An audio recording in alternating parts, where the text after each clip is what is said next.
Hello guys. So, eto na naman ako at iinom ako ngayon ng amazing barley. Yan.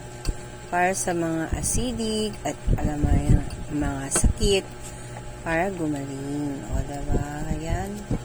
So, gusto nyo rin magpapayat, pwede rin siya guys. Or may mga natagpo ang cancer cells, yung mga pampatanggal din siya ng bukol, unti-unti, basta lagi kang iinom nito. So, pampagaling din siya guys. So, yun, magugulat ka na lang, wala na yung bukol sa katawan mo kasi natunaw na ng amazing barley natin. O, diba?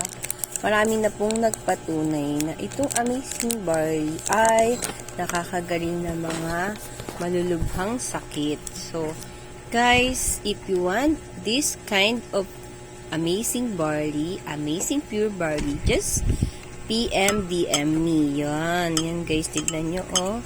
Purong-puro. Walang harong chemical. Yan, yung sinasabi. Diba guys? Thank you. Thank you for watching. Happy drinking guys. Bye-bye.